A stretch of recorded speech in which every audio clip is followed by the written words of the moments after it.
Norfolk Naval Station, Virginia, March 15th, 2023. The sky hung gray and heavy over the assembled sailors, their dress whites crisp against the muted landscape. 200 men and women stood at attention, but only one pair of eyes burned with something more than ceremonial grief. Kira Stratton was 26 years old, 5'3", small enough that the sailors on either side of her blocked the wind. Auburn hair pulled tight in a regulation bun. Green eyes that hadn't blinked in 3 minutes, fixed on the flag-draped casket 50 feet ahead. She wore her father's seal trident pin on her civilian dress, even though she had no right to it. Even though wearing it violated a dozen regulations she didn't care about anymore. Master Chief Garrett Spectre Stratton, 28 years of service, 3 combat deployments, 147 confirmed kills in the service of his country. 0 mistakes in a career built on precision. Dead at 52 from a training accident. The words tasted like poison in Kira's mouth. She'd been mouthing them for 2 weeks now, ever since the Navy chaplain appeared at her apartment door with that look on his face. That carefully practiced expression of sympathy that couldn't quite hide the relief that it wasn't his own family getting the news. Training accident. Her father had survived Mogadishu in '93, had walked through Fallujah in '04 like he owned the city, had done things in the mountains of Afghanistan that would never appear in any official record, things that would die with the men who'd been there, because that's what you did with certain kinds of memories. Garrett Stratton didn't die in training accidents. Someone murdered him. The honor guard fired their rifles. 3 volleys that cracked across the parade ground and echoed off the brick buildings that had watched 1,000 funerals just like this one.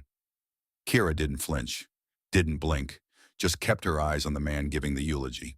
Commander Dominic Hargrave stood ramrod straight at the podium, his dress uniform perfect, his silver temples catching what little light filtered through the clouds. 52 years old, same age as her father.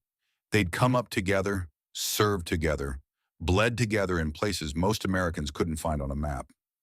Master Chief Stratton was the finest SEAL I have ever known in my 30 years of service. Hargrave's voice carried across the assembled crowd with the confidence of a man used to being heard. Deep, authoritative. The kind of voice that made junior officers stand straighter and enlisted men pay attention. He embodied everything this nation asks of its warriors: courage, sacrifice, unwavering commitment to the mission and to his brothers in arms. Kira watched Hargrave's hands as he spoke. They rested on the podium, relaxed, not gripping the edges, not trembling with suppressed emotion, just resting there, calm and steady, like a man reading a grocery list. No grief in those hands, no pain in that perfectly modulated voice. Just another Tuesday for Commander Dominic Hargrave, reading words someone else had written, playing his part in a ceremony he'd probably attended 50 times before. Something cold settled in Kira's chest, something that felt like certainty. The ceremony continued. The chaplain said words about sacrifice and service and the heaven that waited for warriors who'd done their duty. The honor guard folded the flag with mechanical precision, each crease exactly where it should be, the stars positioned just so. They presented it to Kira because she was all the family left to receive it. On behalf of a grateful nation, the senior officer pressed the triangle of fabric into her hands. The flag was heavier than she expected, warm from the honor guard's white gloves. She held it against her chest and felt nothing except the weight. The crowd began to disperse. Officers shook hands. Sailors filtered back toward their duty stations. The world kept turning because the world always kept turning. Even when it should stop and take notice that a good man was gone. Kira stood alone beside the grave, still holding the flag, still not blinking. He was lying. She turned. The man was maybe 58 or 59, tall and rangy, a face that looked like it had been carved from old leather and left out in too many kind of weather. A scar ran from his left temple down to his jaw, the kind you got from shrapnel, not a knife. He walked with a slight limp, favoring his right leg. His civilian suit fit like he'd borrowed it from someone else's closet. But it was his eyes that caught her, dark and fierce and burning with something that looked like barely controlled rage. "Excuse me," Kira's voice came out flat, empty, the voice of a woman who'd been holding herself together by sheer force of will. "Hargrave." The man gestured toward where the commander was shaking hands with a rear admiral, all smiles and somber nods. Every word out of his mouth was a lie. Your father wasn't his friend, wasn't his brother. The stranger took a step closer. His voice dropped to barely above a whisper.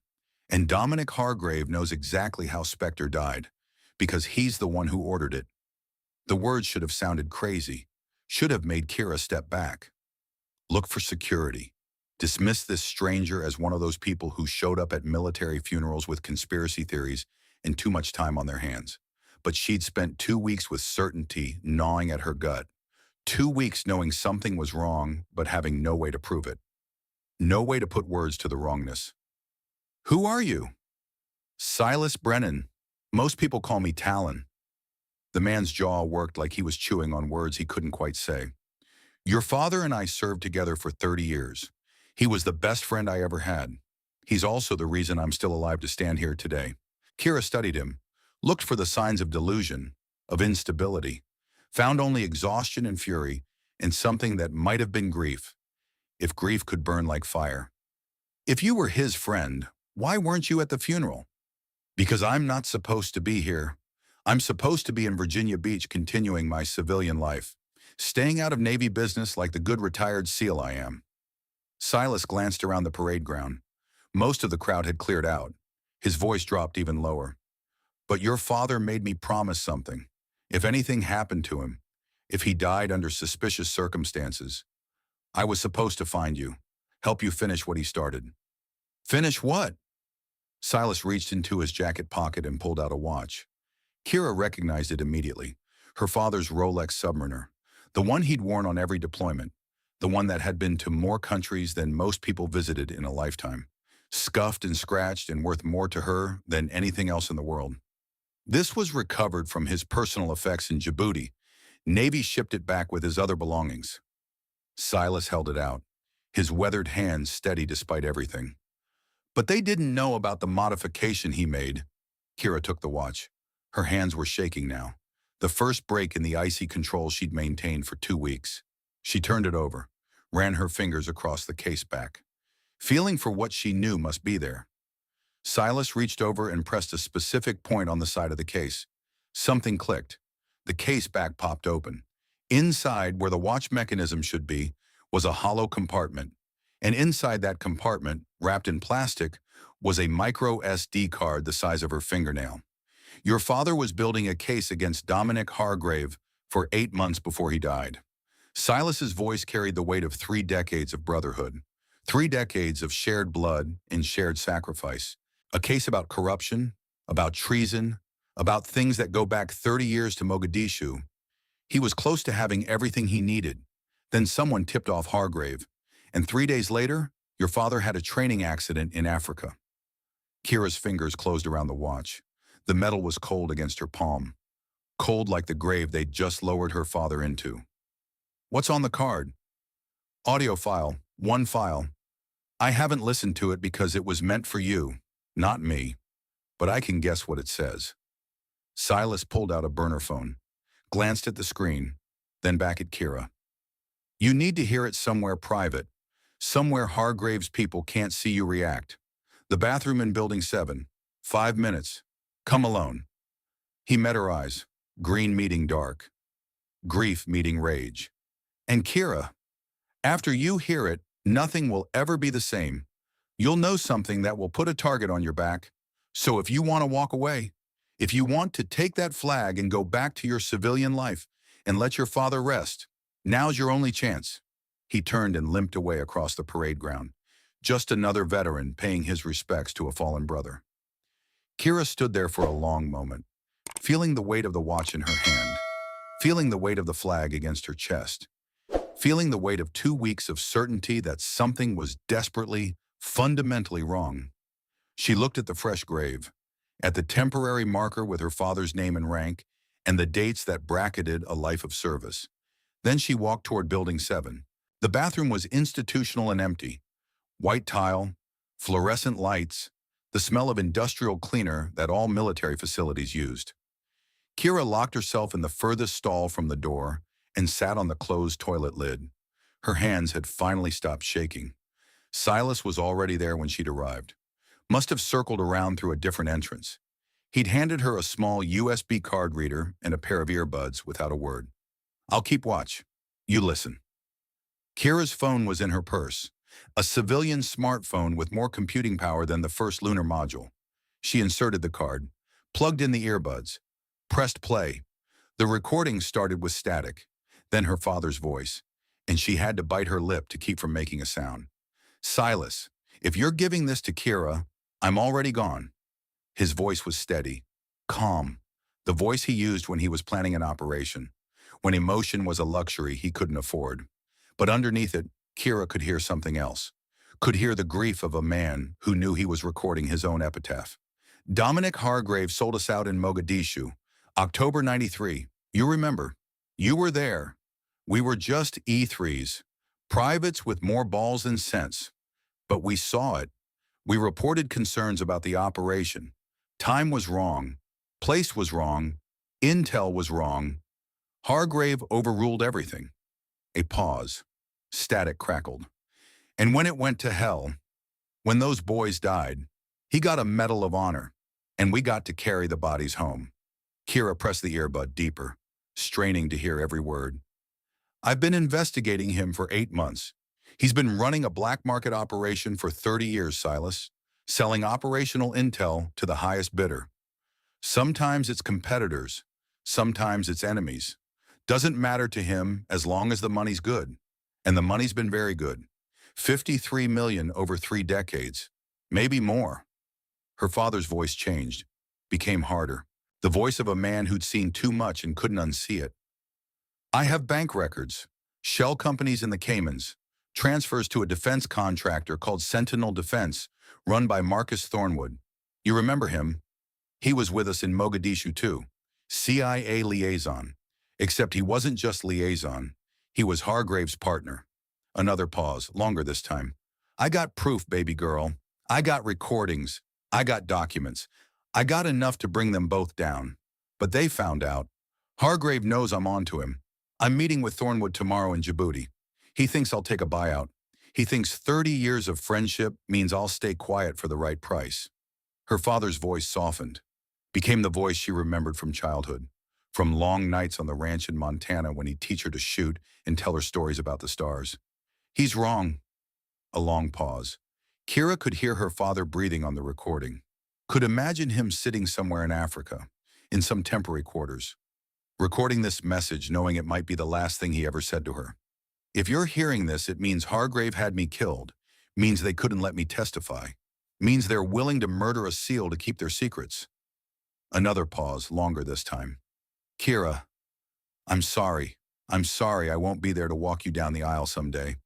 Sorry I won't get to meet your kids, my grandkids. Sorry I chose this fight over staying safe and growing old with you. She could hear the tears now, in his voice, in her own eyes. But those 18 boys in Mogadishu deserve better than what happened to them.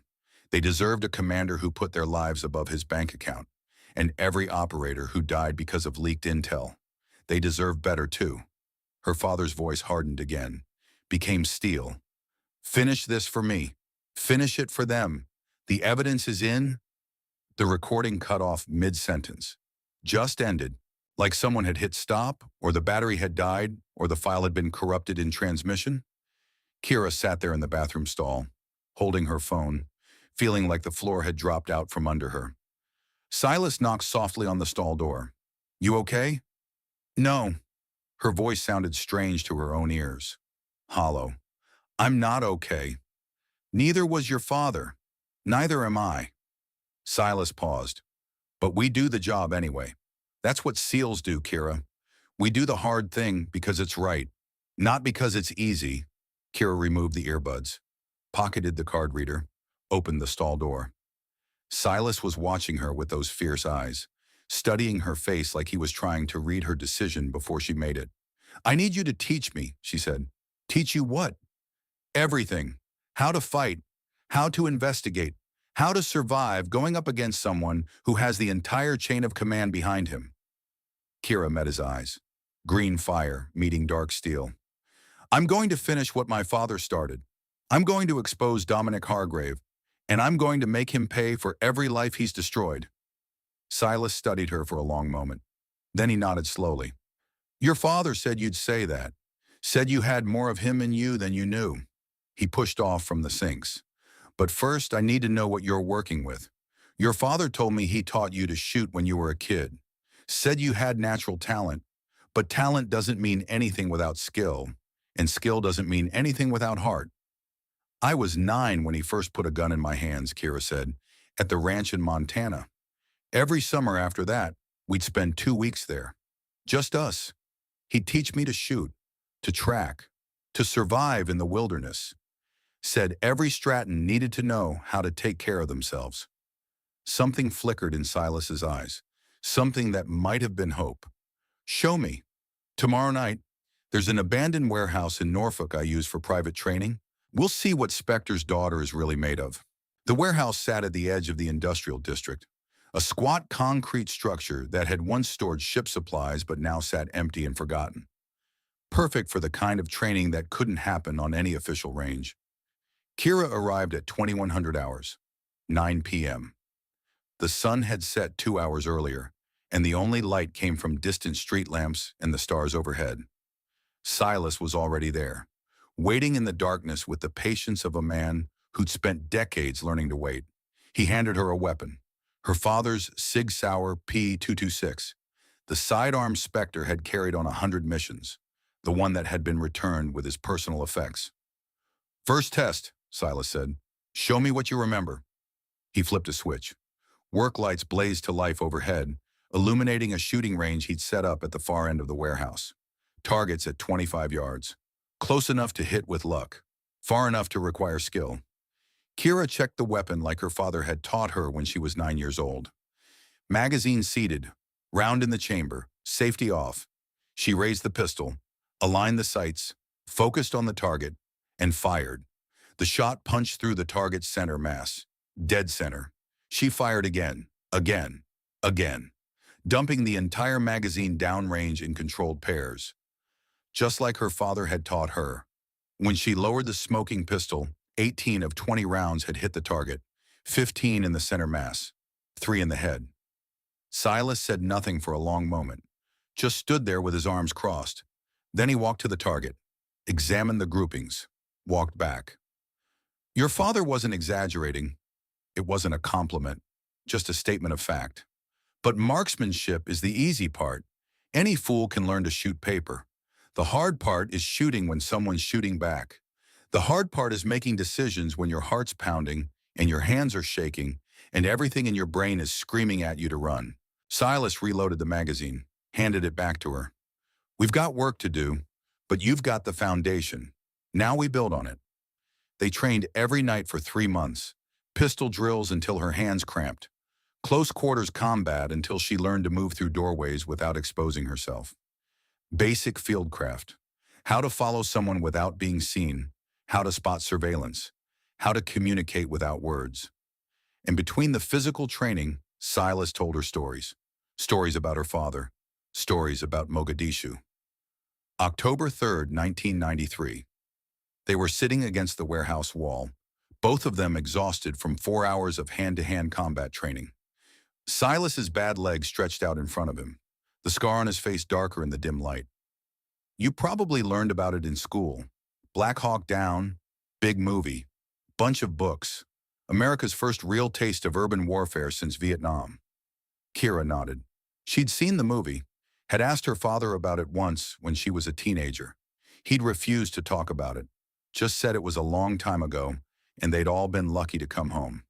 I was there, Silas said. E3, barely 20 years old. Thought I was invincible because I'd made it through BUD/S and earned my trident. We inserted with the Rangers. Fast rope down from helicopters. Grab our targets, get out. Should have taken 30 minutes. He rubbed his bad leg unconsciously. Turned into 15 hours of hell. What happened? The intel was wrong. We walked into an ambush. RPGs everywhere. A K-47 fire from every window. We lost 2 helicopters in the first hour. Then everything went sideways. Silas's voice went flat, the voice of a man describing events he'd relived 1,000 times in his nightmares. I took shrapnel from an RPG, tore up my thigh, severed an artery. I was bleeding out in the middle of a street while 1,000 angry Somalis with AKs tried to kill us all. He looked at Kira. Your father found me, threw me over his shoulder, carried me 400 meters through gunfire to the rally point, took a round through his left shoulder doing it. But he never stopped, never even slowed down. He never told me that. He wouldn't. That's who Spectre was. He did the hard thing. Then he moved on. No glory, no praise, just the next mission. Silas's jaw worked. The medic said I had maybe 2 minutes of blood left when your father got me to safety. 2 minutes. He saved my life at the cost of his own body. Got a Purple Heart for that shoulder wound. Spent 6 months in physical therapy. Could have ended his career. Probably should have. But he fought through it because that's what Spectre did. He fought. And Hargrave? Silas's face hardened. Hargrave was our commanding officer. He planned the operation. He received the intel. And he ignored every warning sign that something was wrong. Warning signs? Your father saw it first. Said the intel felt wrong. Said the timing was suspicious. Said Hargrave was acting strange. Like he knew something we didn't. Spectre filed a formal concern with the chain of command. Requested a delay to verify the intelligence. Silas's hands clenched into fists. Hargrave denied the request. Said the intel was solid. Said Spectre was being paranoid. Sent us anyway. Into an ambush. Into an ambush he knew was coming? Silas stood, walked to the window, stared out at the night. 18 boys died that day, Kira. 18 American soldiers who trusted their commanders to protect them. And Hargrave sacrificed them for $800,000 in gold bars from a Somali warlord. The number hung in the air like a curse. I didn't know that part back then, Silas continued. None of us did. We thought it was just bad intel. Fog of war. The kind of mistakes that happen in combat. It wasn't until your father started investigating last year that we learned the truth. That it was deliberate. That Hargrave sold us out. My brother died in that ambush, Silas's voice cracked, the first break in his iron composure. Nate, he was 22 years old, best sniper in the unit. Took a round through the throat 50 meters from where your father saved me. Bled out before anyone could reach him. He turned back to Kira. That's why I'm here. That's why I'm helping you. Because your father gave me 30 more years of life. Because Nate deserved better than dying for a traitor's bank account. And because someone needs to make Hargrave pay for what he did. Why didn't you come forward with my father? Help him investigate? Silas was quiet for a long moment. Because I'm a coward. He said it simply, without self-pity, just stating a fact. I'm a 58-year-old man with a bad leg and a pension I can't afford to lose. Your father was willing to risk everything. I wasn't. And that makes me complicit. Makes me just as guilty as the men who stayed silent while Hargrave got away with murder. You're here now. Now doesn't erase 30 years of silence. Silas pushed himself away from the window. But maybe it's enough to honor your father's memory. Maybe it's enough to make sure his death means something. That's all I've got left, Kira. One last chance to do the right thing. He met her eyes. So yeah, I'm training you. I'm helping you. And when the time comes, I'll stand with you against Hargrave, even if it costs me everything. Kira stood too, her muscles aching from the night's training, her hands raw from weapon drills. He'll kill us. Probably. Silas smiled. It was a hard smile. The smile of a man who'd already made peace with his own mortality. But we're going to make him work for it, and we're going to expose him first. That's the mission, Kira. Not survival, not revenge, justice. Your father wanted justice for those 18 boys, for every operator who died because of Hargrave's betrayal. That's worth dying for. SEALs don't die easily. No, Silas agreed, we don't. The call came on a Thursday morning, 3 months after Kira started training with Silas. 3 months of becoming something harder, something sharper, something her father would have recognized. She was at her desk at Dam Neck Annex, reviewing signals intelligence reports from the Middle East. Her application to the Navy had been processed with unusual speed. Silas had friends in places Hargrave couldn't reach, people who knew her father, who owed him debts they could never repay. They'd gotten her assigned as a petty officer, third-class intelligence specialist. The rank was artificially inflated, justified by her college degree, and some mysterious notes in her file about specialized skills. But she didn't question it, just accepted her orders and reported for duty. Her computer pinged with a message from Commander Dominic Hargrave's office. Petty Officer Stratton, report to Building 12, Office 304, 1400 hours today. Classified briefing, come alone. Kira stared at the screen, her heart suddenly pounding. This was it, the moment she'd been training for, preparing for, dreading. She forwarded the message to a dummy email account Silas could access, then deleted it from her sent folder, grabbed her cover, and headed out. Building 12 was administrative offices, nothing special, but Office 304 was on the top floor with access controlled by card reader and biometric scanner. Kira had the clearance now, her artificially inflated rank and mysterious file notations, opening doors that should have stayed closed to a brand new junior petty officer. She pressed her thumb to the scanner. The lock clicked. She entered. Commander Hargrave sat behind a desk that had probably been shipped from a catalog marked impressive government furniture. Dark wood, brass fixtures, American flag in the corner. The man himself wore working khakis, no jacket, sleeves rolled up like he'd been laboring over important matters of national security all day. He looked up when Kira entered, smiled. It was a perfect smile, warm and professional and completely empty. Petty Officer Stratton, thank you for coming. Please sit. Kira sat in the chair facing his desk, her hands folded in her lap, her expression neutral. This was the man who'd murdered her father, who'd killed 18 soldiers for money, who wore his perfect uniform and fooled everyone into thinking he was a hero. She wanted to reach across the desk and put her thumbs through his eyes. Instead, she said, "You wanted to see me, sir? I wanted to express my condolences about your father. Garrett Stratton was one of the finest men I ever served with. His loss is a tragedy for the Navy and for everyone who knew him." Hargrave's voice carried exactly the right notes of sympathy and respect, perfectly calibrated, like everything else about him. "I understand you've joined the service to honor his memory. That's admirable. Thank you, sir. I also wanted to tell you that if there's anything you need, any support or guidance, my door is always open. Your father meant a great deal to me. The least I can do is look after his daughter." The words should have sounded kind, supportive, like a concerned officer taking care of his people. But Kira heard the threat underneath. "I'm watching you." "That's very kind, sir. I appreciate it." Hargrave studied her for a moment, his eyes cool and calculating behind the mask of warmth. "Your file is impressive. Top of your class at Georgetown. Degree in international relations. Fluent in Dari and Pashto. You could have done anything. Could have gone anywhere. State Department would have snapped you up. But you chose the Navy. Family tradition, sir." "Indeed." Hargrave pulled a folder from his desk drawer and slid it across to her. "I have a special assignment for you.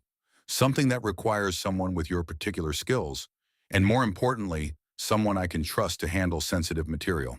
Kira opened the folder. Inside were classified documents marked top secret with distribution restrictions she'd never seen before. She scanned the first page. Technical specifications for communications equipment, GPS coordinates, deployment schedules. "This is intelligence on an upcoming SEAL operation in Syria," Hargrave said. "Nothing you need to know the details of, just administrative preparation. I need these documents delivered to Building 7, the secure storage facility near the water. Tonight, 2300 hours. The facility manager will be expecting you." Kira looked up from the folder. 2300 hours, 11 p.m. When the base would be mostly empty, when no one would see her carrying classified documents to a warehouse. Every instinct screamed trap. "Sir, I'm not sure I'm qualified for courier duty with material this sensitive. You have the clearance. You have the need to know. And more importantly, you're Garrett Stratton's daughter." Hargrave's smile never wavered. "I trust you. Consider it a test, petty officer. A chance to prove you're as reliable as your father was." There it was, the real message. The challenge wrapped in pleasantry. Hargrave was testing her, seeing if she'd obey orders, seeing if she'd walk into whatever he had planned. Kira closed the folder. I'll have the documents delivered by 23:30, sir. Excellent. Hargrave's voice dropped slightly, lost the warmth, gained an edge like a knife scraping bone. And petty officer, come alone. The facility manager is particular about security protocols. Multiple personnel create unnecessary complications. Understood, sir. She stood, tucked the folder under her arm, left the office, made it all the way to her car in the parking lot before her hands started shaking. She pulled out her phone, texted Silas. It's happening tonight. He's sending me into a trap. The response came back in 10 seconds. I know. I'm tracking your location. You go. I follow. But Kira, be ready. Whatever happens tonight, it won't be pretty. She sat in her car for a long moment, staring at the folder on her passenger seat. She could walk away, could go to NCIS, turn over her father's recording. Let the professionals handle it. Except Hargrave had friends everywhere, had 30 years of connections and favors owed and leverage on people who should have known better. If she went official, he'd know, would disappear the evidence, kill the witnesses, and she'd have nothing except accusations against a decorated officer with a Medal of Honor on his chest. The only way to catch Hargrave was to play his game, to walk into his trap and spring it from the inside. Her father would have done the same thing. She started the engine and drove back to her apartment to prepare for whatever waited at 2300 hours. Building 7 loomed at the edge of the naval base, a Cold War-era storage facility with reinforced concrete walls and narrow windows designed to survive a nuclear blast. Nothing like the abandoned warehouse where Silas had trained her. This was government property, official, dangerous. Chain link fence surrounded it, topped with razor wire that gleamed dull silver under security lights, spaced too far apart to really illuminate anything. Kira parked her car 3 blocks away at 22:45, 15 minutes early. She'd changed into duty uniform, dark blue working clothes that would blend into shadows. The classified folder was in a waterproof document bag. Her father's Sig Sauer was tucked into a concealed holster at the small of her back, hidden under her uniform blouse. Silas had argued about the weapon, argued that bringing a gun to a Navy facility without authorization was a court-martial offense, argued that it proved hostile intent if things went wrong. She'd told him that dying was also bad for her career prospects. Now she sat in the darkness, watching the building through night vision monoculars Silas had provided, counting security patterns, one guard walking the perimeter every 12 minutes. No visible cameras on the exterior walls, but that didn't mean anything. Modern surveillance could be pin-sized. Her phone vibrated. Silas's text. I'm in position on the roof of Building 9, have eyes on your location. 3 heat signatures inside the building. Armed. Professional spacing. This is bad, Kira. She texted back. Backing out now proves I'm suspicious. I have to go in, Silas. Then go fast, in and out before they can react. I'll breach if shooting starts. Kira pocketed the phone, grabbed the document bag, and walked toward the building gate like she had every right to be there. The guard on perimeter duty was a young sailor, probably fresh out of A school, doing his 4 hours of gate duty because everyone pulled security rotations. Evening, petty officer. He checked her ID card with a flashlight. Little late for deliveries. Commander Hargrave's orders. Kira kept her voice bored. Routine. Apparently some admiral needs these documents first thing tomorrow morning, so here I am at almost midnight playing courier. The guard grinned sympathetically. Yeah, that's the Navy. Hurry up and wait. Then hurry up some more. He checked her ID against a list on his clipboard. Found her name. You're cleared. Building 7A, through the main entrance. Facility manager should be inside. Thanks. The gate rolled open. Kira walked through, feeling the weight of the Sig Sauer against her spine, feeling Silas's eyes on her from 300 yards away, feeling her heart hammering against her ribs like it was trying to escape. The building loomed ahead. Single metal door, industrial lock, no windows on this side. Kira reached for the handle, half expecting it to be locked, half hoping it would be so she could turn around and abort this insanity. The handle turned. The door opened. She stepped inside. The interior was exactly what she expected.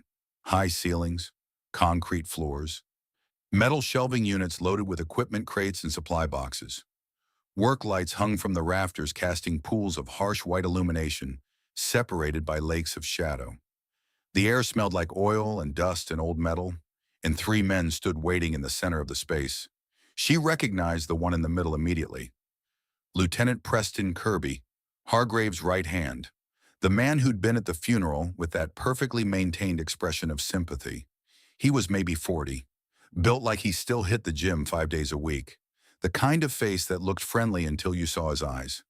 The other two were contractors, not Navy. You could tell by the way they stood, the way they carried themselves. Private military, probably former special operations. The kind of men who traded uniforms for higher pay and fewer rules. All three were armed, sidearms visible on their hips, not drawn, not threatening, just there. Kirby smiled when he saw Kira. Petty Officer Stratton, right on time. Commander Hargrave values punctuality. Kira held up the document bag. Where do you want these? Why don't you bring them over here? We need to verify the contents before logging them into the system. Kirby gestured to a table set up near the back wall. Every instinct screamed at Kira to run, to turn around, walk out, get back in her car, drive until Virginia was a memory in her rearview mirror. Instead, she walked toward the table. 30 feet, 25, 20. The contractors shifted position, casual, natural, but now they were flanking her, one on each side, blocking easy retreat to the door. Kira set the document bag on the table. Contents are classified. I'll need you to sign the transfer log. Of course. Kirby made no move toward the bag, just watched her with those dead eyes. Your father was a great man, you know. I served under him in Afghanistan. '09, Helmand Province. He saved my life during a Taliban ambush, dragged me behind cover while taking fire. I've never forgotten that. He saved a lot of people. He did. Kirby's smile faded. But you know what else he did? He stuck his nose where it didn't belong, started asking questions about things that happened before you were born, things that are better left buried. I don't know what you're talking about. Sure you don't. Kirby's voice hardened, the mask of friendliness dropping away like a snake shedding its skin. Spectre's little girl thinks she can pick up where Daddy left off, thinks she can take on a decorated commander with 30 years of service and connections that go all the way to the Pentagon. He nodded to the contractor on Kira's right. Check her for weapons. The contractor moved fast, professional, reaching for Kira's arm. She was faster. The Sig Sauer came out of its holster in a smooth draw. 3 months of practice with Silas condensing into one perfect motion. She stepped back, put space between herself and the contractors, put the table between herself and Kirby, the pistol up and aimed at center mass on the nearest threat. Don't! The contractor froze. The other one went for his own weapon. Kira shifted aim, fired. The shot was impossibly loud in the enclosed space. A crack that echoed off concrete walls and made her ears ring. The round caught the second contractor in the shoulder, spinning him around, sending his pistol clattering across the floor. The first contractor lunged. Kira tried to pivot, tried to bring the Sig around, but he was inside her reach, grabbing her wrist, forcing the pistol toward the ceiling. His other hand came up for a throat strike. Silas's training took over. Kira dropped her weight, went low, used the contractor's momentum against him. She hooked his lead leg, twisted, sent him stumbling into the metal shelving behind her. But Kirby was moving now, drawing his own weapon, bringing it to bear. Kira fired twice. Both shots sent her mass. Kirby went down hard, blood spreading across his uniform blouse, his pistol skidding away across the concrete. The wounded contractor was screaming, clutching his shoulder. The other one was back on his feet, murder in his eyes. Kira ran. She sprinted for the door, heard the crack of gunfire behind her, felt the pressure wave of rounds passing too close. The door was right there. 15 feet, 10, 5. She hit its shoulder first, burst through into the night air, and kept running. Behind her, the building erupted. More gunfire, shouting, the security lights suddenly blazing to full brightness. Her phone was buzzing in her pocket. Silas calling. She answered while running, gasping for breath. I'm coming to you, Silas said. East side of Building 9. Black pickup truck. 30 seconds. Kira could hear engines starting behind her. Vehicles, they were mobilizing, coming after her, and she was on foot in the middle of a naval base with nowhere to hide. She cut between two buildings, vaulted a low fence, hit the parking lot at a dead sprint. The black pickup truck screeched around a corner. Silas at the wheel, passenger door already opening. Kira dove inside. Silas had the truck moving before she'd even closed the door, tires smoking as he accelerated toward the base exit. "Security checkpoint ahead," Silas said. "They'll have radioed ahead. We're not getting out the normal way." "Then what's the abnormal way?" Silas grinned. It was the first time Kira had seen him look genuinely alive. "Hold on." He cranked the wheel hard right, jumped the curb, and drove straight through a section of perimeter fence that looked solid but gave way like paper. Chain link and posts went flying. The truck bounced wildly, suspension screaming. Then they hit pavement on the other side. They were off base, on a public road, free. Behind them, security vehicles were pouring out of the base proper, lights flashing, sirens wailing. But Silas knew these roads. Took a hard left into a residential neighborhood, killed the headlights, slipped into an underground parking garage before the pursuit could get line of sight. He parked in a dark corner, engine still running, both of them breathing hard. "You shot Kirby." It wasn't a question. "He was drawing on me." "He's probably dead. You killed a Navy lieutenant, possibly two contractors." Silas's voice was flat, stating facts. "That's not something we can walk back from, Kira. You're officially a fugitive now. They'll charge you with murder, court-martial, Leavenworth if you're lucky, lethal injection if you're not." Kira was shaking. Adrenaline dump. Shock. The reality of what she'd just done crashing over her like a wave. "He was going to kill me. They all were. Hargrave set me up." "I know, and we'll prove it. But first we need to get you somewhere safe. Somewhere they can't find you." "Where's that? He has the entire Navy looking for me now." "Not the entire Navy." Silas pulled out of the parking garage, driving normally now, obeying traffic laws, just another truck on the road at midnight. "There are still people who knew your father, who owe him, who understand that sometimes the chain of command is compromised and you have to operate outside official channels." They drove for 40 minutes, heading west, away from the coast, into the Virginia countryside where suburbs gave way to farmland. Silas took them down progressively smaller roads until they were on a dirt track that barely qualified as a driveway. The cabin sat in a clearing, old but well-maintained, the kind of place hunters used during deer season and forgot about the rest of the year. Inside was better equipped than it appeared. Generator power, running water from a well, supplies stockpiled in the back room, a small arsenal of weapons locked in a gun safe, communications equipment that looked military grade. "Safe house," Silas explained.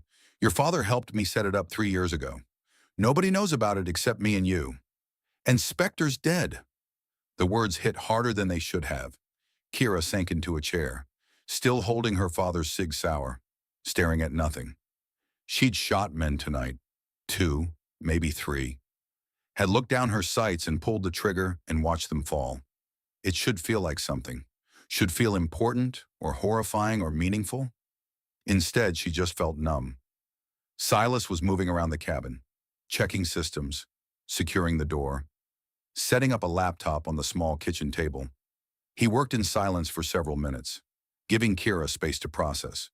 Finally, he sat down across from her. First time's the hardest, killing someone, crossing the line, doing something you can't undo. Silas's scarred face looked ancient in the cabin's dim light.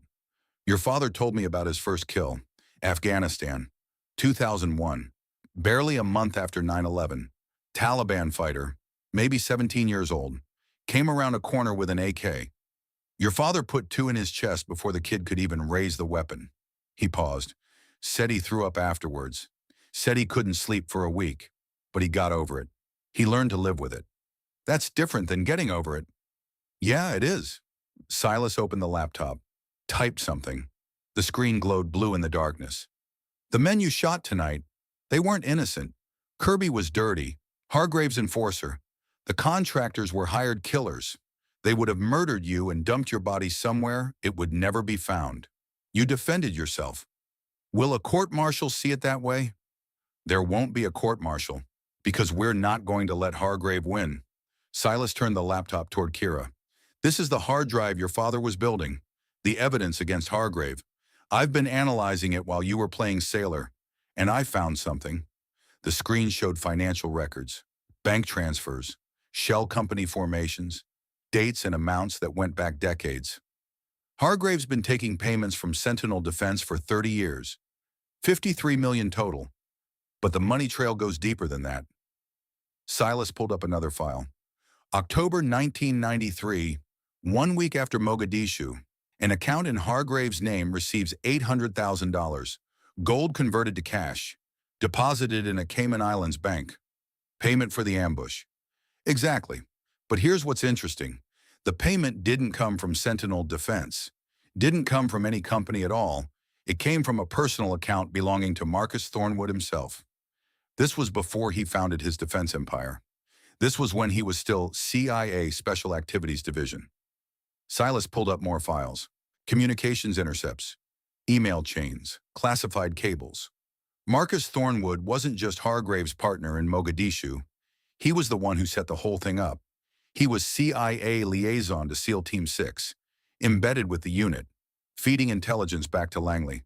Except some of that intelligence was also being fed to Somali warlords. For payment.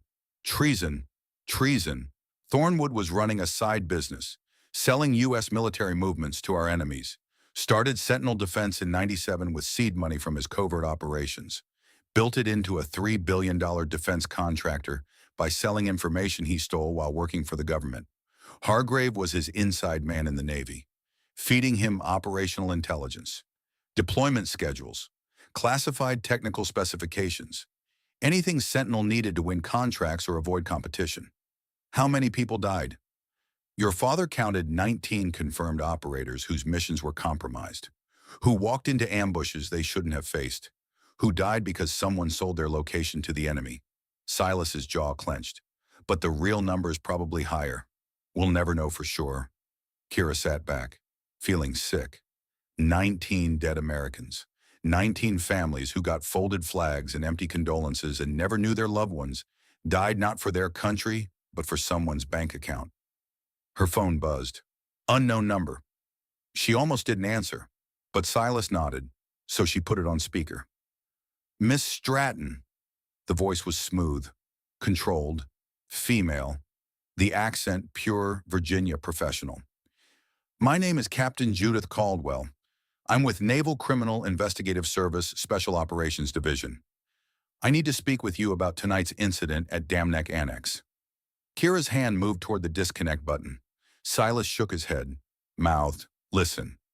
I didn't do anything wrong, Kira said carefully. I know you didn't. I know Lieutenant Kirby tried to kill you. I know Commander Hargrave set you up. Caldwell paused. And I know your father was working for me when he died. The cabin went silent. Kira and Silas stared at each other.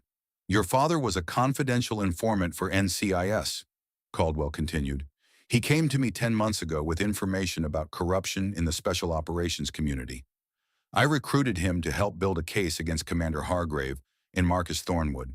He was supposed to gather evidence, record conversations, document the conspiracy. Her voice tightened.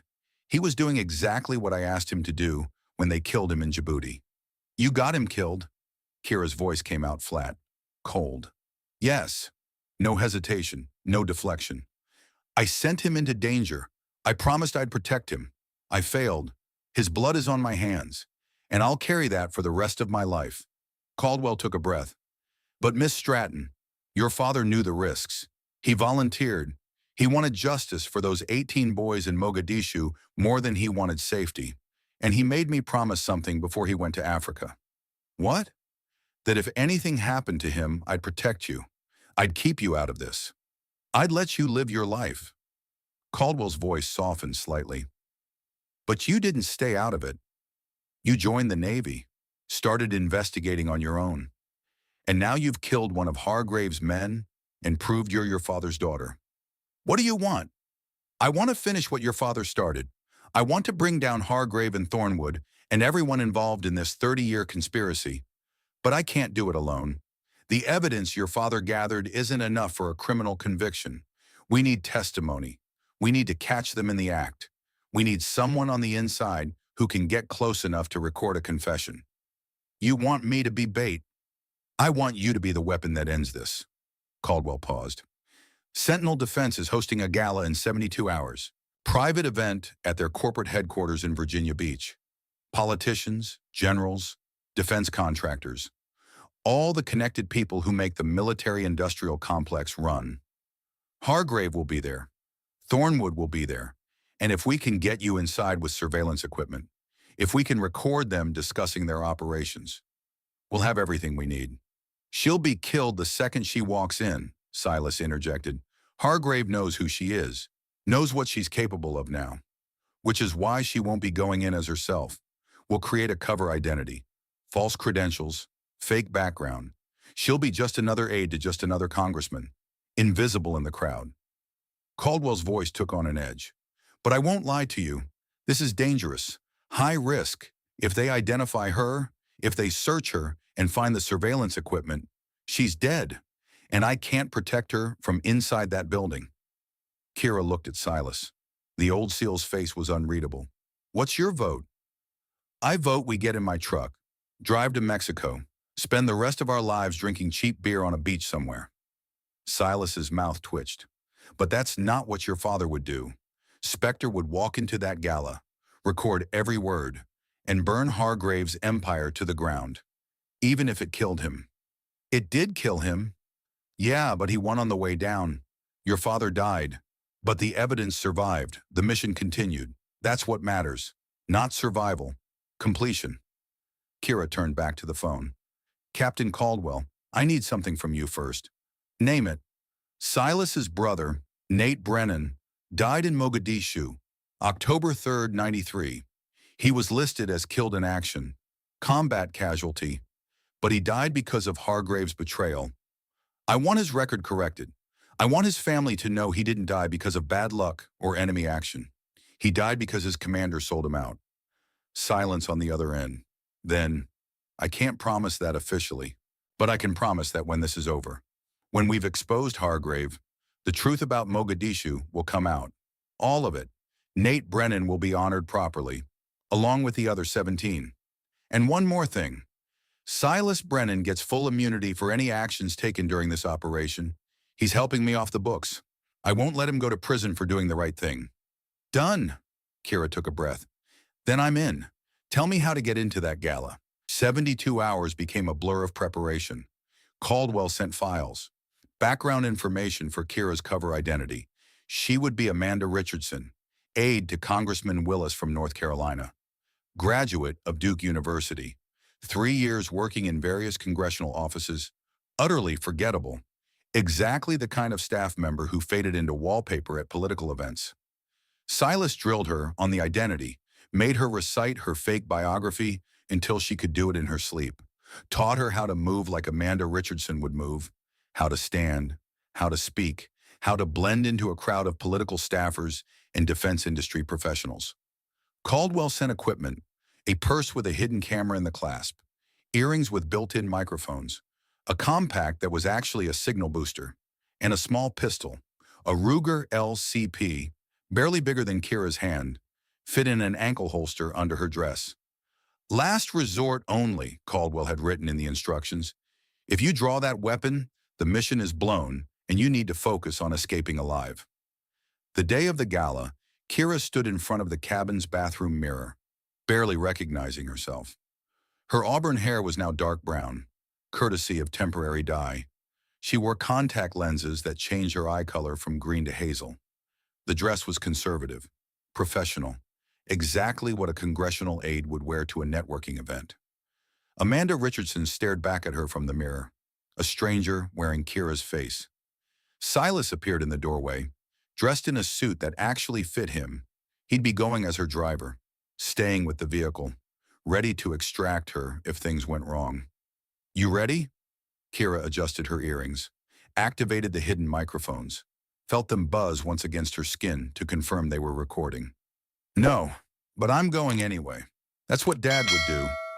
They drove to Virginia Beach in silence, taking Silas's truck because it was anonymous and reliable and wouldn't draw attention. The Sentinel Defense Headquarters loomed ahead, a glass and steel tower that proclaimed success and power and complete legitimacy.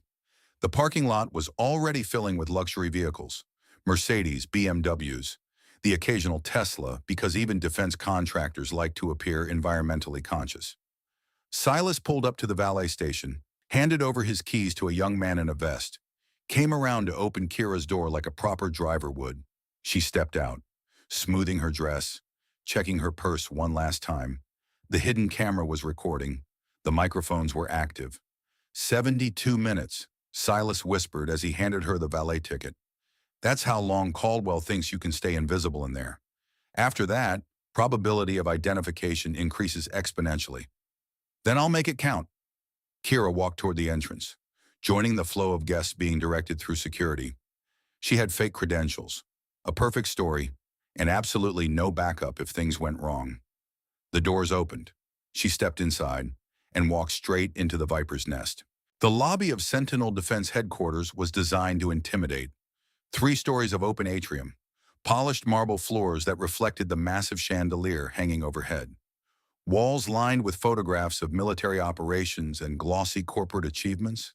A tribute wall displayed the names of fallen contractors, gold-engraved letters that proclaimed sacrifice in service while carefully omitting the profit margins those deaths had generated. Kira moved through security with her fake credentials and Amanda Richardson's smile. The guard barely glanced at her ID before waving her through the metal detector. The purse went on to the X-ray belt. She held her breath. The camera housing was shielded, designed to look like a decorative clasp. But technology was only as good as the person examining the screen. The guard waved her through. She was inside. The ballroom occupied the entire 3rd floor, accessible by a grand staircase that made everyone ascending it feel like they were walking into history. 200 guests minimum, maybe more. Men in expensive suits, women in cocktail dresses, the uniform of Washington power players who traded military service for defense industry contracts. Kira took a champagne flute from a passing waiter. She had no intention of drinking from it, positioned herself near a column with good sightlines. Her earpiece crackled. Caldwell's voice, barely a whisper. We're receiving video and audio. Quality is excellent. Hargrave just entered on the west side. Thornwood is center of the room, holding court with a senator. Kira didn't turn to look, just adjusted her position slightly, letting the camera in her purse capture the scene. She could see Hargrave in her peripheral vision, working the room like the professional he was. Handshakes and smiles and that perfect uniform that said hero without him having to speak a word. Congressional aide to your left is getting friendly, Caldwell warned. He's going to engage you in conversation. Stay in character. The man was 40-something, soft around the middle, the eager energy of someone who thought networking events were enjoyable. You're with Willis's office, right? I'm David Patterson, Congressman Bradley's chief of staff. First time at one of these Sentinel events? Kira became Amanda Richardson, smiled, made herself smaller, less threatening, exactly the kind of aide who never made waves. First time. It's impressive. The company certainly knows how to make a statement. Thornwood likes grandeur. Ex-CIA, you know. They're all showmen at heart. Patterson sipped his drink. Your boss looking at the Syria contract? I heard Willis sits on armed services. I just handle scheduling and correspondence. Above my pay grade. Kira laughed, the sound hollow in her own ears. Though between us, the congressman is very interested in national security issues. They talked for 3 more minutes about nothing important. Patterson eventually excused himself to chase down a deputy secretary of defense. Kira moved deeper into the room, navigating around conversation clusters, her camera capturing faces and voices, building a record of who was here, who was talking to whom, mapping the web of connections that made corruption possible. Thornwood is approaching the bar, Caldwell said. Hargrave is moving to join him. This is your window. Get close enough to record their conversation.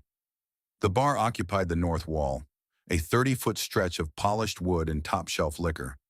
Thornwood stood at the center like a king holding court, silver-haired and distinguished in a perfectly tailored tuxedo.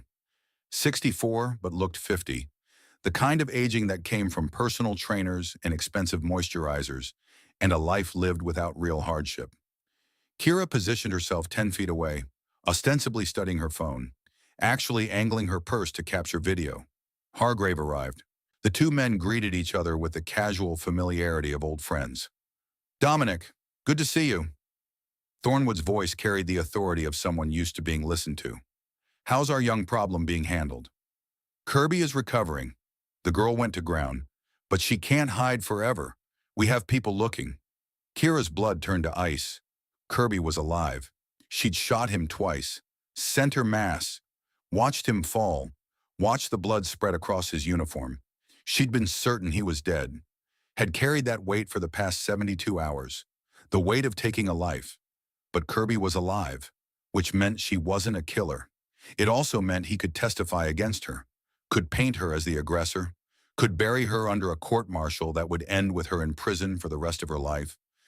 The relief and the terror hit her simultaneously, a nauseating combination that made her grip tighten on her champagne flute. "She's Garrett Stratton's daughter," Thornwood said. "We should have anticipated she'd be trouble.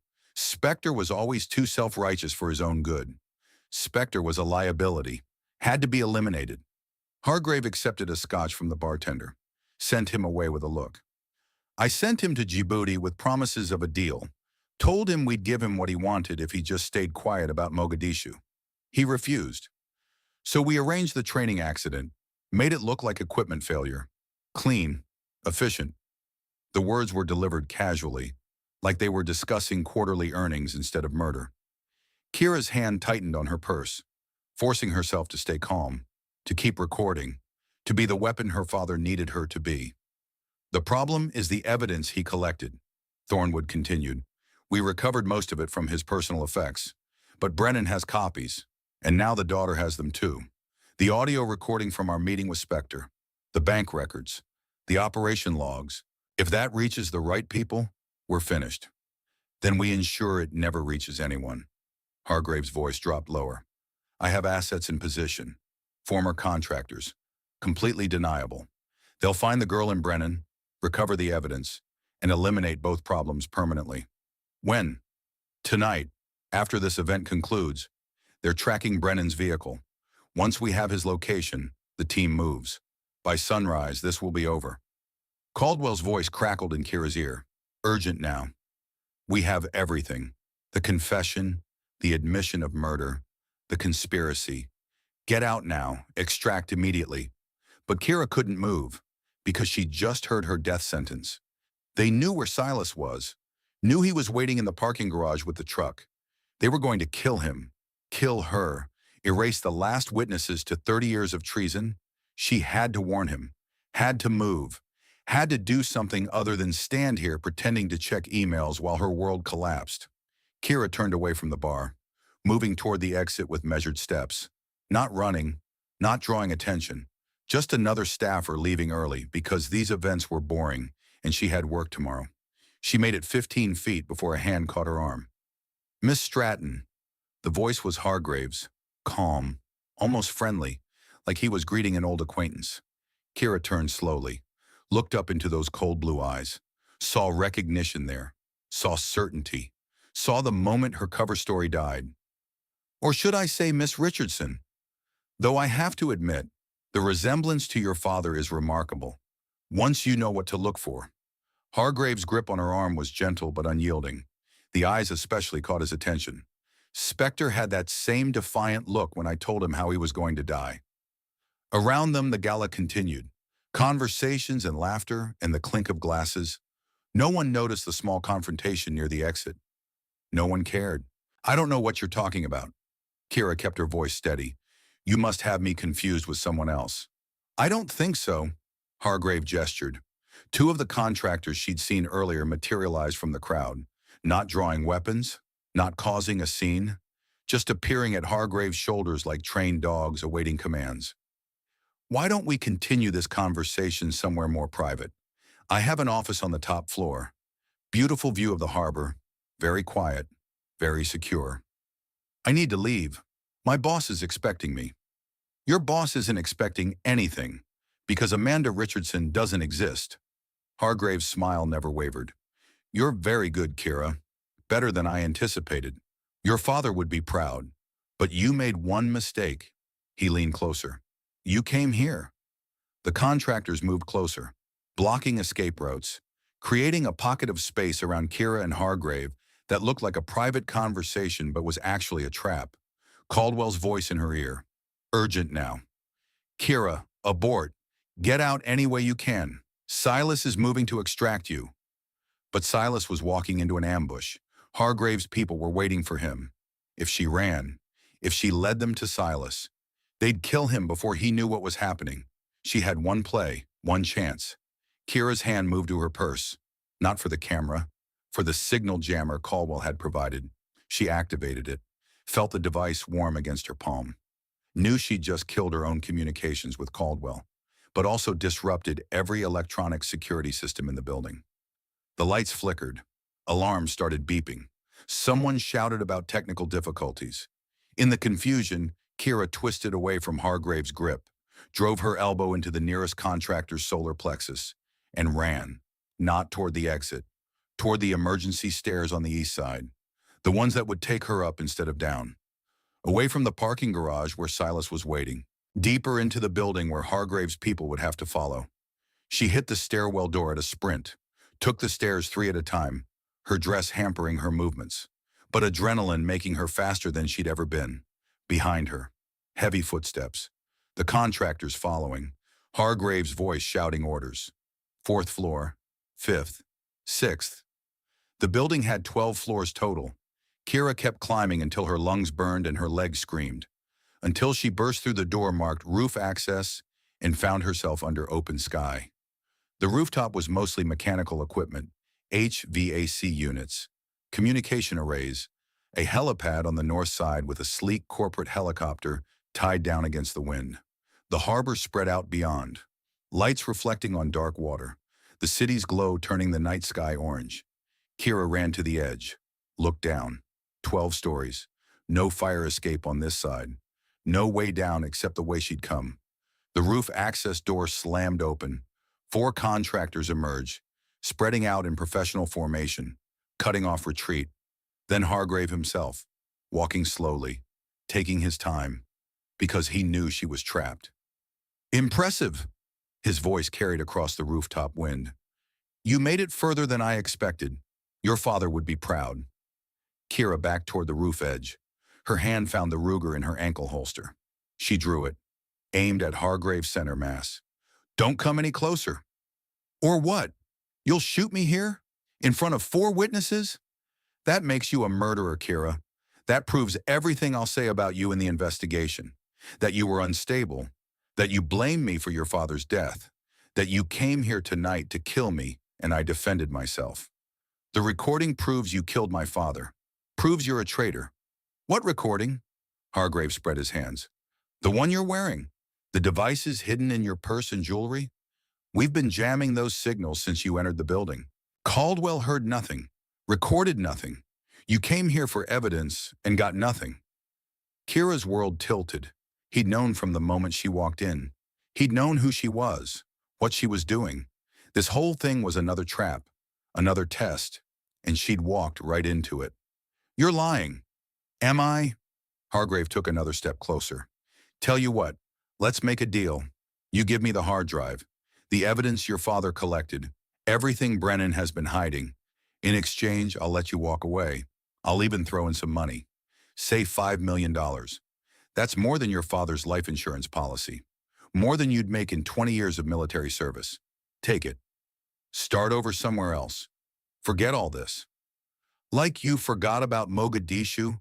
Like you forgot about the 18 boys who died because of you? They were casualties of war, acceptable losses in pursuit of larger objectives. Hargrave's voice hardened. You want to know the truth, Kira? Your father was naive. He thought war was about honor and duty and protecting the innocent. But war is about resources, about power, about ensuring America stays dominant no matter the cost. I've done more for this country in conference rooms than your father ever did on battlefields. I've secured funding for operations that saved thousands of American lives. The money I made, That was just compensation for services rendered. You sold your own people. I allocated resources efficiently. There's a difference. Hargrave gestured to the contractors. Last chance. The hard drive. Now. Or my men take it from you after they put you down. Kira's finger tightened on the trigger. She could kill him. One shot, one round. End the man who'd murdered her father. But then what? The contractors would kill her. The evidence would disappear. Hargrave would be posthumously exonerated, painted as a hero who died stopping a crazed daughter's revenge plot. And Silas would still walk into the ambush waiting below. She needed a third option. Needed something Hargrave wasn't expecting. The helicopter. Kira had learned to fly in college, a hobby her father encouraged. Said you never knew when aviation skills would prove useful. She'd logged 100 hours in civilian helicopters, had even done some aerobatic training during a summer in Arizona. Her instructor had called her a natural, said she had the reflexes of a combat pilot. She'd never tested that theory until now. The Bell 407's controls were similar enough to what she knew. Corporate configuration, more buttons, more screens. But the fundamentals were the same. Collective, cyclic, pedals. She'd studied military helicopter manuals during her training with Silas. Just in case. Just in case had arrived.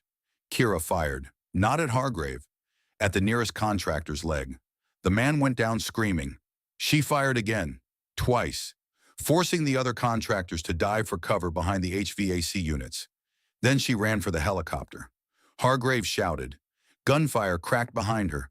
Rounds pinged off the helipad's painted surface, off the helicopter's fuselage. Kira reached the aircraft, yanked the door open, threw herself inside. She flipped switches, praying she remembered the startup sequence. Engine ignition, rotor engagement. The blades began to spin, slowly at first, then faster. A contractor appeared at the door, reaching for her. Kira shot him in the shoulder. He fell back. The helicopter lifted. 6 inches, a foot, 3 feet. The rotors screamed. The airframe shuddered. Kira fought the controls like she was wrestling a living thing. Hargrave stood in the center of the helipad, his face twisted with rage. You can't fly that thing. You'll kill yourself. Better than letting you win. She pulled pitch, and the helicopter lurched into the sky. The city spread out beneath her. Lights in darkness and the black expanse of the harbor. The aircraft bucked and yawed, protesting her inexperienced handling, but it flew. Kira keyed the radio, hoping someone was monitoring aviation frequencies. This is Kira Stratton. I'm in Sentinel Defense Helicopter. Registration number November 73 Tango Alpha. I have evidence of treason and murder. Hargrave's people are hunting Silas Brennan in the parking garage. Send backup now. Static. Then Caldwell's voice. Kira, thank God. We lost your signal when you activated the jammer. Where are you? Airborne. Heading for the parking garage. Silas is in danger. NCIS tactical team is already moving. ETA, 5 minutes. He doesn't have 5 minutes. Kira banked the helicopter, fighting to keep it stable. She could see the parking garage 3 blocks away. Could see Silas's truck. Could see figures approaching it. 6 men moving in tactical formation. Weapons drawn. She was too high to help, too far away to intervene, and she had no idea how to land this thing without crashing. So she did what her father would do. She improvised. Kira dropped the helicopter low, roaring over the parking garage at 50 feet, the rotor wash sending debris flying, forcing the contractors to scatter. She saw Silas burst from behind a concrete pillar, his pistol up, dropping 2 of the contractors with precise shots. But there were still 4 more, and Silas was outnumbered. Kira circled around, fighting the controls, trying to line up another pass. The helicopter responded sluggishly. Warning lights flashed on the dashboard. She'd damaged something in the takeoff. Or maybe the aircraft had been hit during her escape. Didn't matter. She just needed it to fly long enough. She came in low again, this time from the opposite direction. The rotor wash caught one of the contractors, sent him tumbling over the garage's low wall. His scream cut short by the 4-story fall. 3 left. Silas was moving, using vehicles for cover, firing steadily. He dropped another contractor. 2 remained. Then Kira heard the sound every pilot dreads, the engine coughing, sputtering, dying. The helicopter began to fall. She had maybe 30 seconds before impact. 30 seconds to do something that mattered. Kira aimed the failing aircraft at the remaining contractors. They saw her coming, tried to run, but a falling helicopter moves faster than human legs. She crashed. The world exploded into noise and pain and metal tearing itself apart. The windscreen shattered. Kira's head hit something hard. Everything spun, then stopped, then silence. She was alive somehow, hanging upside down in the pilot seat, held by the harness, blood running into her eyes from a cut on her forehead. The helicopter had rolled onto its side. Rotors shattered, fuselage crumpled, but the cockpit had survived mostly intact. Hands on her, Silas's voice. "Kira, can you hear me?" "Yeah." Her voice sounded distant, like it was coming from someone else. "Did we get them?" "You got them, all of them." Silas was cutting through her harness. "But we need to move. Police are coming. Fire department. We have maybe 3 minutes." He pulled her from the wreckage. Kira's legs barely worked. Everything hurt, but Silas supported her weight, half carrying her to his truck, laying her across the back seat. "Hospital," she mumbled. "Can't. They'll arrest you on sight." Silas started the engine. "Caldwell will find us. She's got people everywhere. Just stay awake. Stay with me." They drove. Kira had no idea where. Time became elastic, stretching and compressing. She heard sirens, saw lights, felt Silas's truck taking corners too fast. Then her phone was ringing. Silas answered. "Put it on speaker." Caldwell's voice. "Where are you?" "Heading west on Route 58. Kira's injured. We need medical attention." "There's a clinic in Suffolk. 20 minutes from your position, private facility. No questions asked. I'll have a doctor waiting." Caldwell paused. "The signal jammer cut our recording. We lost everything after Hargrave and Thornwood's initial conversation. Do you still have the hard drive?" "I have it," Kira said, forcing the words through pain. "Original evidence. Everything my father collected." "Good, because Hargrave is claiming you attacked him, claiming you stole a helicopter and crashed it trying to kill witnesses. He's spinning this as a deranged daughter's revenge fantasy. We need that evidence to counter his story. He confessed to my face, admitted everything. Your word against his, and he's a decorated commander with 30 years of service. You're a 3-week sailor who just committed multiple felonies." Caldwell's voice was grim. "We're losing the narrative, Kira. We need something ironclad." Silas spoke up. "What about the camera in her purse? Even with the jammer, it was still recording locally. The data might still be there." Hope flickered. Kira reached for her purse, fumbled with the clasp, her fingers clumsy with pain and shock. The camera housing opened. The memory card was intact. "I have it," she breathed. "The recording. Everything." Caldwell's relief was audible. "Okay, new plan. Get Kira stable. Secure that memory card. I'm mobilizing an NCIS tactical team. We're going to arrest Hargrave tonight, before he can destroy more evidence or eliminate more witnesses." "What about Thornwood?" "We'll find him. He can't have gotten far. And with Hargrave in custody, he'll have nowhere to hide." Caldwell's voice turned steel. "This ends tonight, one way or another." The clinic in Suffolk was exactly what Caldwell promised. No questions, no paperwork. Just a doctor who looked like he'd seen worse and a nurse who cleaned Kira's wounds with efficient professionalism. 15 stitches in her forehead, concussion, bruised ribs, sprained wrist. The doctor wanted to keep her overnight for observation. "Can't," Kira said. "Need to finish this." The doctor looked at Silas. "She's in no condition to do anything except rest."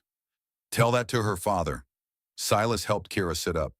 "Spectre once completed a mission with a bullet in his lung. Family trait." They gave Kira painkillers and discharged her against medical advice. Silas's truck became their mobile command post. Caldwell sent updates via encrypted text. NCIS team moving on Hargrave's residence. Arrest warrant issued.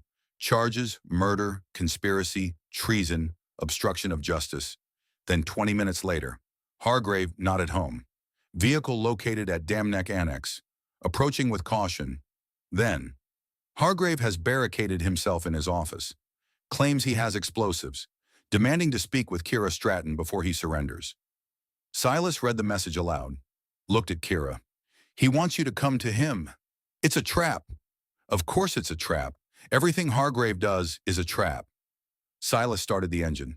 Question is, do we spring it anyway? Kira thought about her father, about the recording on the micro SD card, about 18 dead soldiers in Mogadishu and 19 dead operators in a 30-year conspiracy that had corrupted everything it touched. Yeah, she said. We spring it, because traps work both ways. They drove to Dam Neck Annex. Police had established a perimeter. NCIS tactical team was staged 50 yards from Building 12. Caldwell met them at the command post, her face drawn with exhaustion.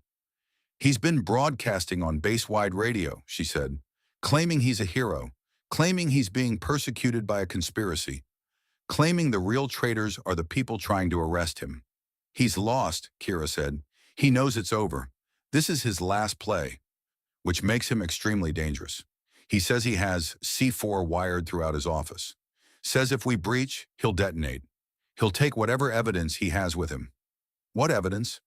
He claims he has documents proving his innocence, files that will exonerate him and implicate others. Caldwell met Kira's eyes. He's lying, but we can't risk him destroying what might be valuable intelligence. So we give him what he wants. I go in, talk him down. Absolutely not. You're a civilian. You're injured. And he wants to kill you. He's had a dozen chances to kill me. He hasn't taken any of them. Kira pushed herself to her feet, ignoring the pain. Because I'm not the target. I'm the witness. He wants me to see something. Wants me to understand something. That's why he keeps trying to explain himself. That's why he offered me money on the roof. Silas stood beside her. She's right. Hargrave is a narcissist. He needs validation. Needs someone to understand how brilliant he thinks he is. So I'll give him that. I'll go in. I'll listen to whatever he wants to say. And while he's talking, your team breaches from another angle. Kira looked at Caldwell. You have snipers positioned? 2 teams. But there's no clear shot through his office windows. Reinforced glass. Blast film. Then we do this the old-fashioned way. I walk in the front door. You wait for my signal. Then you move. Caldwell studied her for a long moment. Your father would hate this plan. My father did versions of this plan 100 times. Kira started toward Building 12. Difference is, I have something he didn't. What's that? Kira looked back. Nothing left to lose. She walked across the open ground between the command post and the building, her hands raised, showing she was unarmed. The base was on lockdown.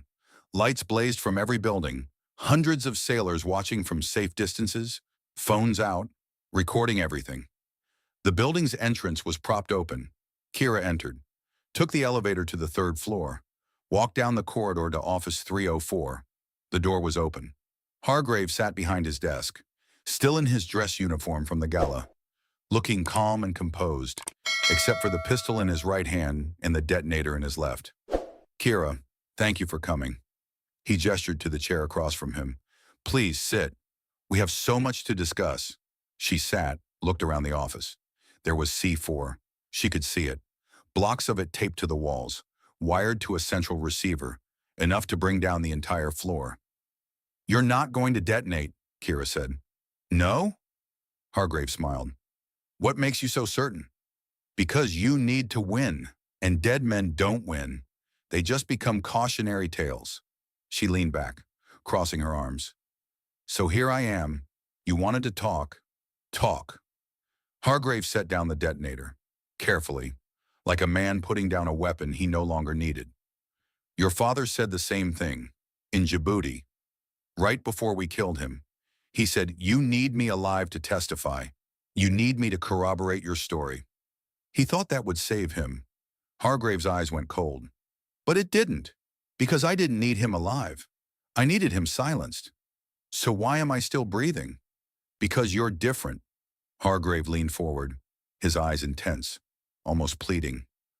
Your father was a true believer, couldn't be reasoned with, couldn't be bought, couldn't be threatened. But you, he spread his hands. You're young. You have your whole life ahead of you. You don't have to die for a cause that died 30 years ago. Those 18 boys didn't have to die either. No, they didn't. Hargrave's voice softened. And that's the tragedy, Kira. They died because the world isn't fair, because sometimes good men make hard choices, because war requires sacrifices that civilians can never understand. He stood, walked to the window, stared out at the darkness. You think I'm a monster. I understand that. From your perspective, I'm the villain of this story, the traitor who sold his brothers for gold. He turned back to face her. But from my perspective, I'm the one who kept the machine running, who made sure the funding kept flowing, who ensured that the special operations community had the resources it needed to fight America's enemies. By selling intelligence to those enemies? By playing both sides against each other? Hargrave's voice hardened. The Somali warlords we sold information to? They were already killing each other. We just made sure they killed each other faster. The operations that were compromised? Most of them were failures anyway. Bad intel, bad planning. We just accelerated the inevitable. 19 operators died. 19 operators died in 30 years.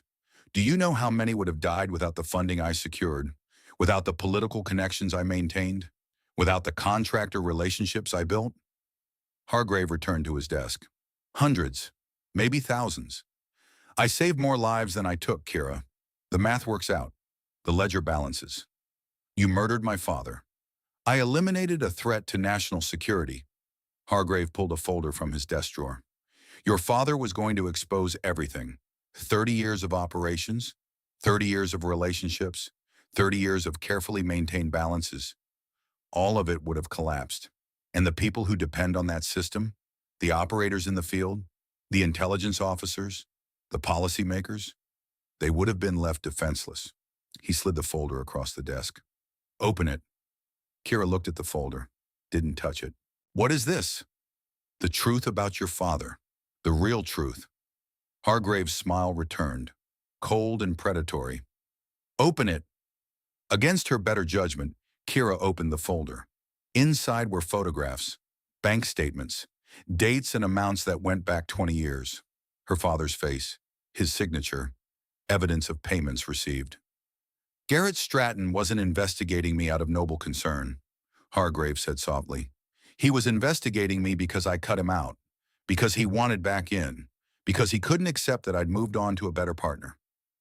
Kira stared at the documents. You fabricated these. Did I? Or did your father? Hargrave leaned back.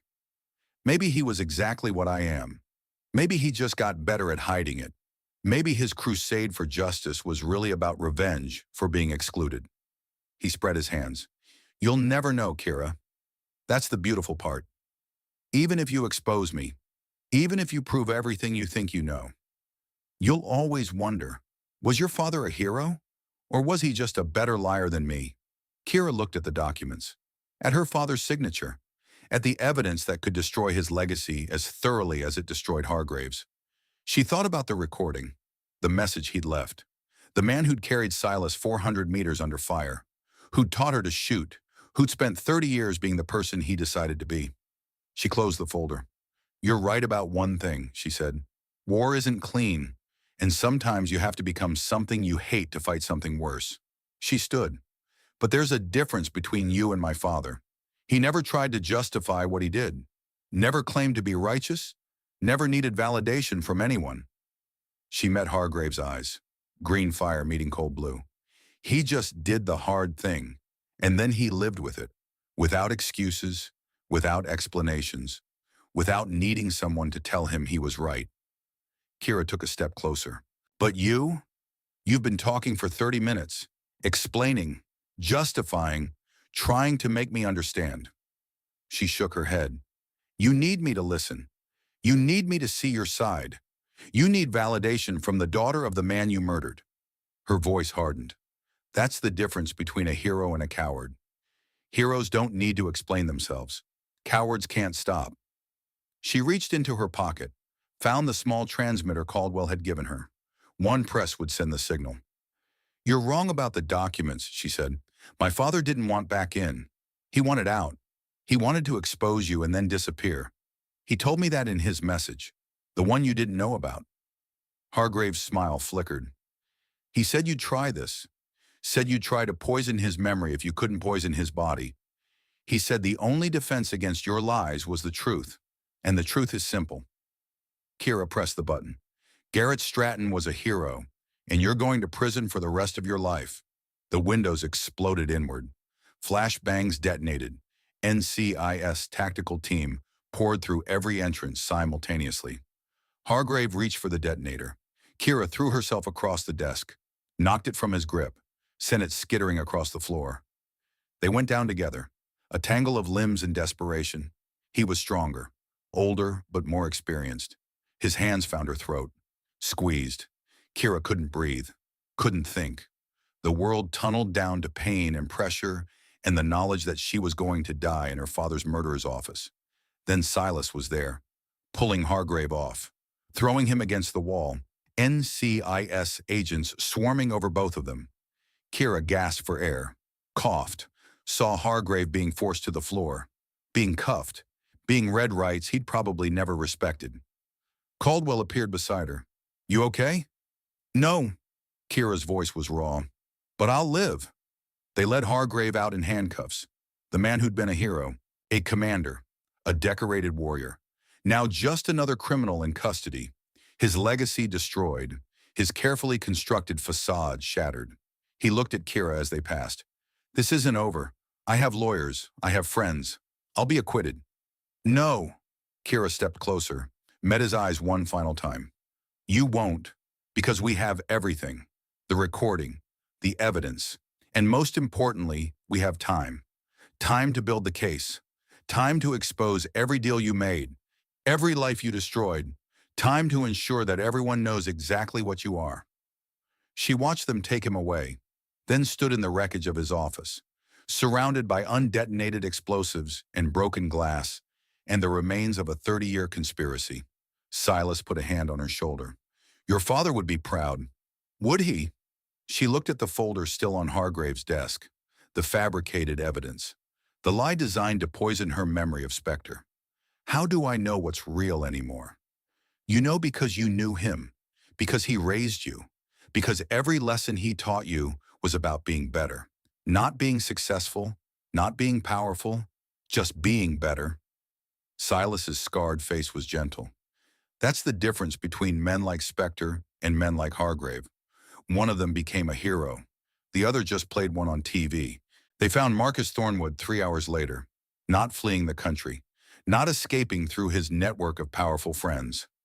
They found him at a private airfield 40 miles from Virginia Beach, sitting in his corporate jet, waiting for a flight plan clearance that would never come.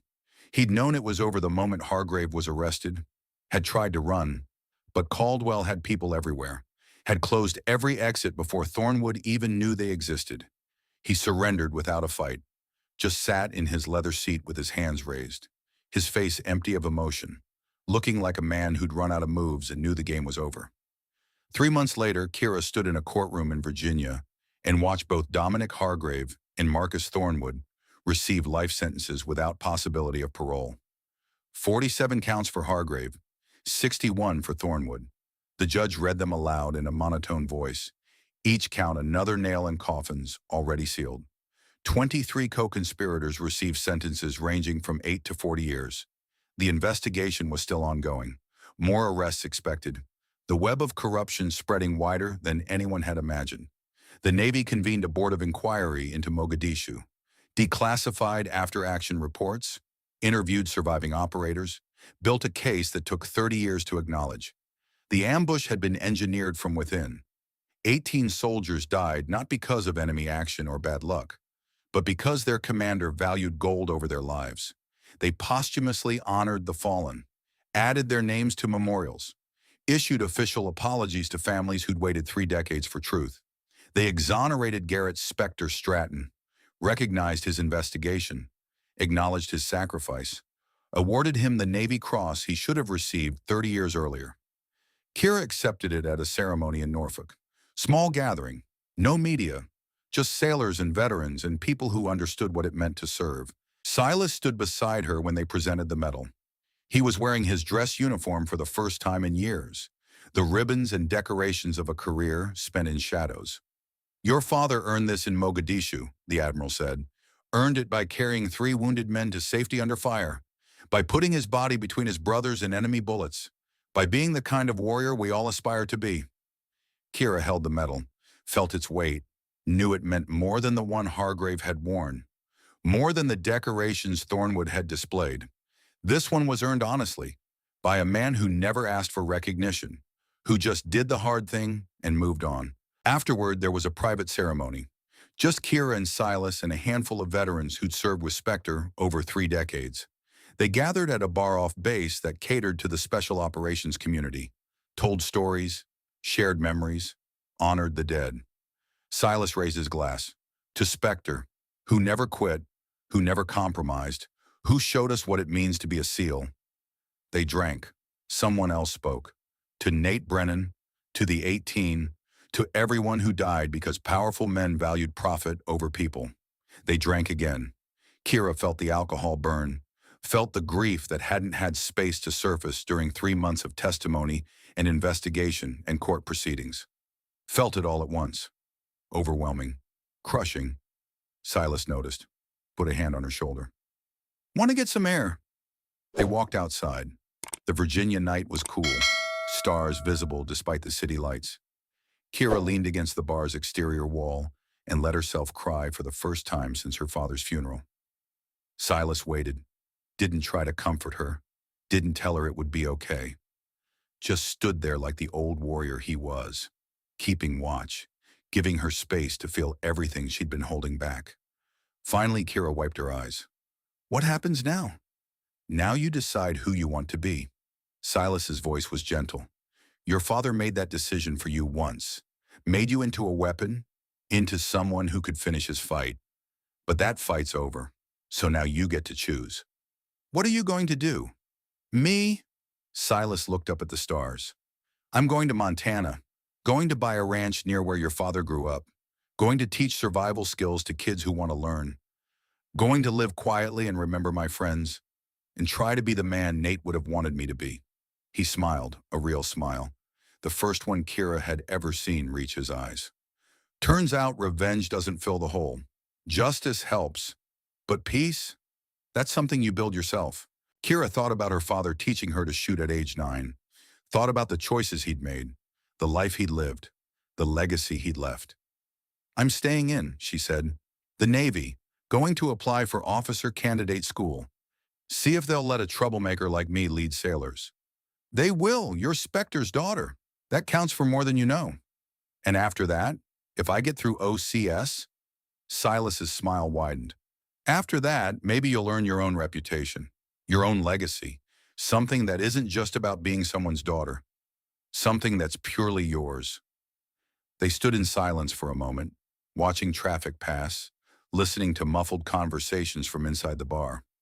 Better not touch a seal, Kira said softly, the words her father had said to her when she was 9 years old, standing on the ranch in Montana, teaching her to shoot for the first time, a warning that had echoed through 3 decades, a warning that would echo through 3 more. Silas grinned. Warning still stands. And now there are 2 of us making sure no one forgets it. They walked back into the bar together, the old warrior and the young one, carrying the weight of the past, building the foundation of the future. Inside, the veterans were raising another toast. Someone had pulled out a guitar. An old song about brothers in arms drifted through the smoke-hazed air. Kira found a seat at the bar, ordered a whiskey. Neat, the way her father used to drink it. The bartender set down the glass. Kira raised it toward the ceiling, toward the stars, toward wherever warriors went when their battles were done. For you, Dad, she whispered, mission complete. She drank, and somewhere in the Virginia night, the ghost of Garrett Stratton smiled. His daughter had become exactly who he'd always known she could be. Not a victim, not a weapon, a warrior. And warriors never truly die. They just pass the torch. The end. The rest remain on in men.